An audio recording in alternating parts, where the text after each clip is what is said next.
My name is Priandra, and today I will be talking about death. Can everyone say that with me? Death. Death. That was a little weak. Death. Death. Great. I really want to focus on my creative project today because originally my exploration or my endeavor was to explore the larger philosophical point about death. But to my surprise, it wasn't until after I submitted my capstone that I realized I was exploring something else. And so I want to thank SUA Talks for giving me this space to express what I couldn't quite express in my capstone itself. And so with that said, so it all traces back to May 11, 2017, when I was in my second semester of my third year here at Soka University, when what I had been dreading for the 3 years prior to this day became a reality. My mom at the young age of 52 had passed away from cancer recurrence. When she died, I felt like a big part of me had died with her too. I was struck with this feeling that shocked me like lightning, a feeling which today still lingers like an ominous cloud and continuously comes and goes like waves. It wasn't until later on that I began to acknowledge this feeling as grief. Funny story, acknowledging grief doesn't make it go away. So, naturally, as a millennial, I found myself sitting in front of my laptop searching for answers. I typed grief in many different search bars, and all of them said similar things. Grief is a deep sorrow, especially that caused by someone's death. Or grief is a deep and poignant distress caused by, or as if by, bereavement. Or even more detailed, grief is a profound mental anguish that one feels when one loses a loved one, often accompanied with feelings of sorrow, regret, anger, guilt, and feeling very lonely. But out of all of these searches, the second definitions were something that I identified with the most at that time. Grief is trouble and an annoyance. So then my follow-up question became, what is the grieving process? My counselor shared with me a book written by Elizabeth Kubler-Ross on grief and grieving. She was a Swiss-American psychiatrist who beautifully expressed the 5 stages of grief: denial, anger, depression, bargaining, and acceptance. Ooh, that G's hanging there. But all of these stages really helped me build a framework around my emotional experience. So with Ms. Kubler-Ross's theory and my own experience of grieving the loss of my mom, I managed to come up with my own formula for grieving. If death is one circle and life is another circle, then grief is the thread that ties or unifies these two voracious forces together. In essence, grief is infinite because it is a continual process. As inhabitants of this earth, we are always grieving the loss of something or someone. It's just a matter of whether we are aware of it or not. For myself, although I have been grieving the loss of deceased friends, families, and the likes, over the course of my life, I didn't truly acknowledge the everydayness of death until my mom died. I experienced the infinite cycle of grief because it became personal. There is a famous saying that goes something like, time heals all wounds. I find this true sometimes. For example, I've tripped and injured myself in a few places before. I sanitized the wound, put a Band-Aid over it, and voila, all of my wounds were healed over time. Another prime example, I was ghosted by an ex-boyfriend and found out only through Facebook that he was cheating on me or cheating on his girlfriend with me. I cried about it, laughed about it, and confided in people, and over time, my wounds healed. His loss, right? Yes. His loss. However, I did not find this saying, time heals all wounds, applicable with grieving. I found myself with the predicament that time did the exact opposite. It made me hurt more, or at least I felt like it. As more time passed, I came to an understanding that I wasn't just grieving my mom's death. I was grieving both the physical loss of her and the loss of time, the past, present, and future that I would have with her. Therefore, this formula made me realize that time wasn't going to heal me, but learning to adapt to grief was. Simultaneously, I was awakened to the fact that grieving is a gift left by the loved ones who passed before us. It is a gift that my mom had left for me so that I can treasure my life a lot more. Okay, that's great and all, but now what do I do with this gift? What did I learn to do to cope with my grief and harness its powers? I wrote poems almost every day and read and analyzed 4 different novels over and over again.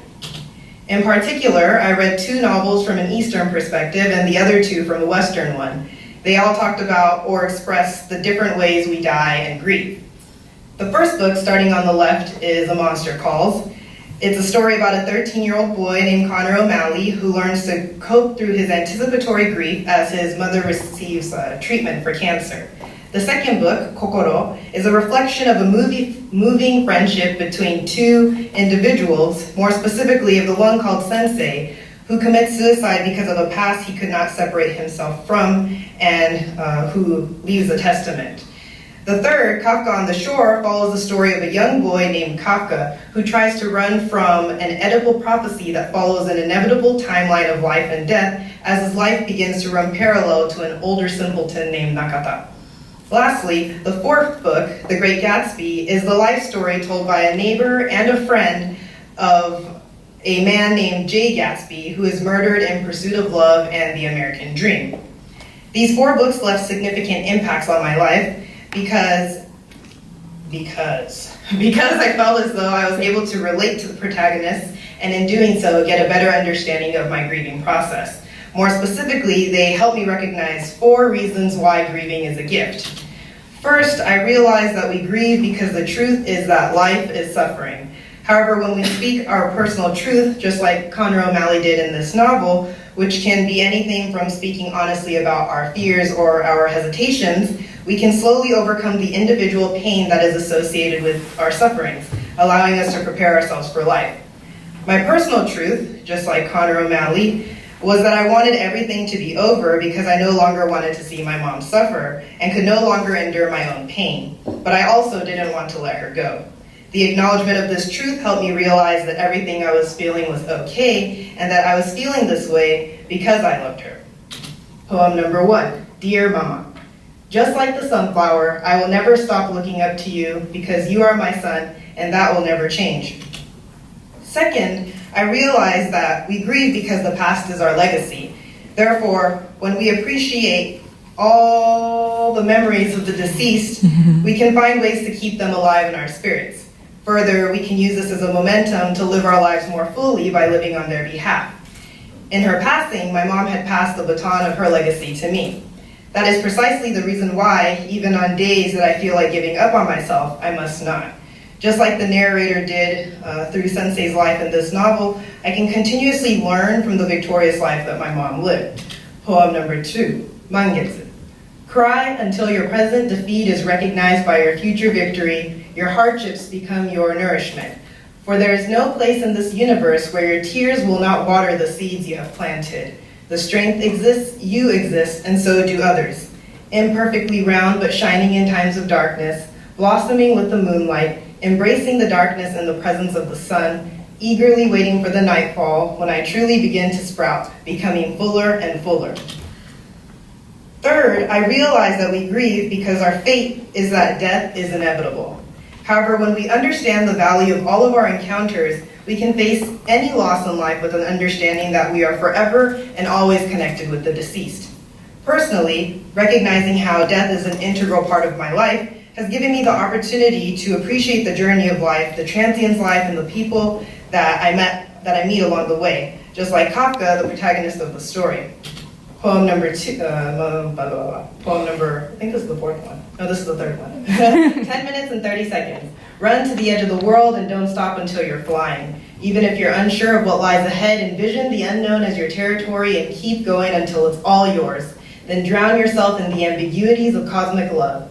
At first, the air will begin to thin and your heart will feel heavy. But fear not, for thy lungs will expand to embrace the stars and moons, and each and every breath will taste of the Milky Way and a few drops of liquid sunshine.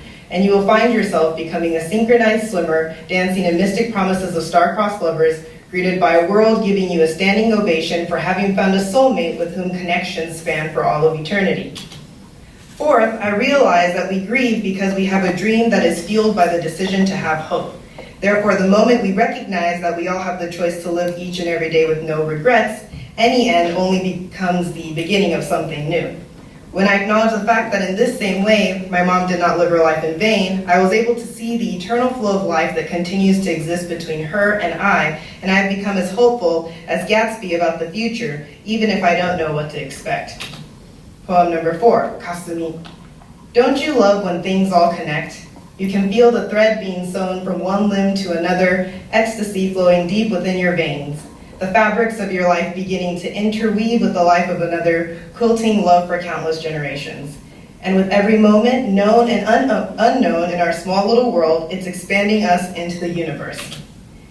Today, when I look back to May 11th of 2017, I think of this, the Chinese character for grief. On the top, you will find two people who are facing their back towards one another, as though they are getting ready to go their separate ways. On the bottom, you will find the character for heart. Basically, we grieve because we have formed a relationship and because we have loved. As mentioned earlier in this presentation, initially grief shocked me like lightning. Now I like to say that grief surprised me with its many gifts. If you wrap your grief with a layer of self-care and memories of the ones you have lost as a kind of protective shield, then when you tap into the feeling of it, being open to embracing all the emotions as they come and go, you can find many gifts and reasons to smile through any circumstance. You can still be sad and happy at the same time and be okay with it. I was hoping, do you see the happy face? It's supposed to be like, Yeah. Okay, great. So you're be happy as you breathe. So with that said, in finding liberation, imagination, and value, a creative spark in my mom's death, I have equipped myself with the tools essential to prepare myself for my own death and make my way towards it without viewing it as a killer. Instead, I learned to value the end as something that allows us to be present with ourselves and others. We can demystify death, graduate from the fear of nothingness, and live our lives more fully until the very end when we do so. In concluding, this is why today grief is my best friend, and I would just like to read my final poem. I think it was my final poem that I submitted in my capstone, but it's called The Great Mother. When I return to you, it will simply be another happy beginning. With you once more, it will be again another reason for living. And so we live happily before, between, and ever after, over and over again until the end of time. So I would just like to encourage everyone to not be afraid to talk about the everydayness of death, because once you harness that power, life is your platform to really just enjoy and live fully. So thank you very much.